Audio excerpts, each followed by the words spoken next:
चलिए आगे बढ़ेंगे, बात तीसरी बड़ी खबर की करेंगे। दरअसल मध्य प्रदेश में एसआईआर को लेकर सियासी बखेड़ा जारी है।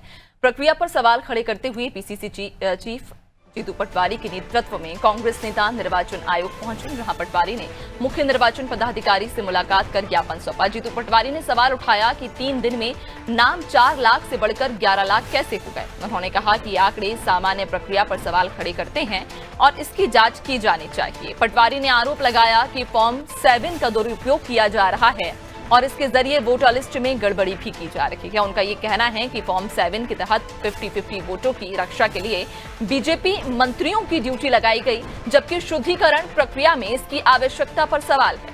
कांग्रेस का आरोप है कि बीजेपी एससी, एसटी, ओबीसी और माइनॉरिटी वर्ग के नाम कटवा रही है। इसके अलावा पटवारी ने यह दावा किया कि नियम के अनुसार एक व्यक्ति एक आपत्ति दर्ज कर सकता है, लेकिन एक से अधिक आपत्तियां लगाए जाने के प्रमाण निर्वाचन आयोग को सौंपे गए हैं। इस दौरान जीतू पटवारी ने प्रदेश भर के बीएलओ को भी चेतावनी दी।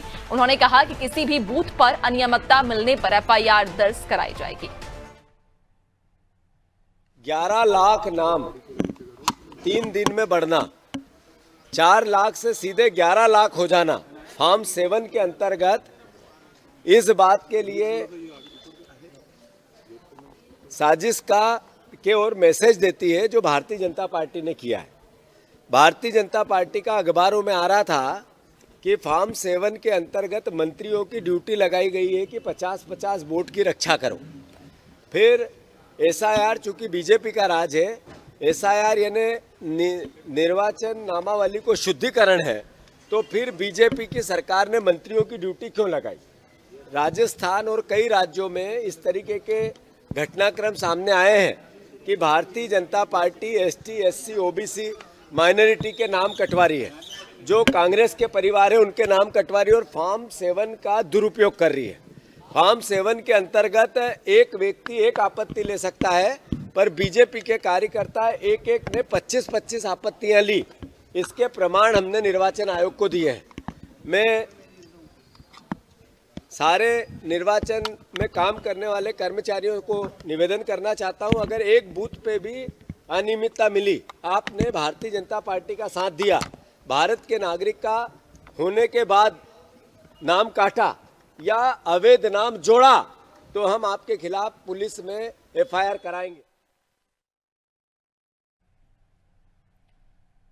तो एक बार फिर से विपक्ष की तरफ से एसआईआर पर सवाल खड़े किए गए हैं और इस बार जीतू पटवारी ने खुद इलेक्शन कमीशन पर सवाल उठाए। ज्यादा जानकारी लेंगे, सहयोगी रिजवान हमारे साथ जुड़ गए हैं। रिजवान, ये पहली बार नहीं है जब कांग्रेस ने या विपक्ष ने एसआईआर पर सवाल खड़े किए हों, क्योंकि जब एसआईआर की प्रक्रिया शुरू हो रही थी उस समय भी हमने देखा था कि कई तरह के आरोप लगाए गए थे और अब एक बार फिर से जीतू पटवारी ने इलेक्शन कमीशन को लेकर ये आरोप लगाए हैं।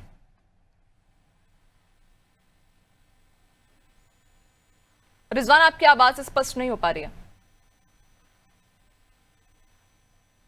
देखिए नैन्सी, जिस दिन से ये प्रक्रिया शुरू हुई है, ये बात सही है, उसी दिन से कांग्रेस के जो बड़े नेता हैं, चाहे वो प्रदेश अध्यक्ष जीतू पटवारी हो या पूर्व मुख्यमंत्री दिग्विजय सिंह हो, तमाम जो नेता हैं वो लगातार एसआईआर को लेकर जो है आरोप प्रत्यारोप करते हुए दिखाई दे रहे हैं। आज कांग्रेस के जो प्रदेश अध्यक्ष जीतू पटवारी और कांग्रेस उत्तर विधायक आतिफ अकील जो है और कांग्रेस के जो नेता है वो निर्वाचन आयोग पहुंचे। उन्होंने जिस तरीके फॉर्म 7 में और 3 लाख से 13 लाख जो वोटर हुए हैं उनको लेकर जो है आरोप लगाए हैं और जिस तरीके से निर्वाचन आयोग के जो अधिकारी और कर्मचारी हैं और जो बीएलओ हैं उनके ऊपर जो है आरोप लगाए हैं कि ये 5% जो लोग हैं वो बीजेपी के पक्ष में काम कर रहे हैं। 95% जो बीएलओ हैं वो सही तरीके से काम कर रहे हैं, यानी जो 5% जो बीएलओ हैं वो बीजेपी के दबाव में जो है काम करते हुए दिखाई दे रहे हैं और उन्होंने इसके परिणाम भी जो है निर्वाचन आयोग के अधिकारियों को दी है और कार्रवाई करने की मांग की है।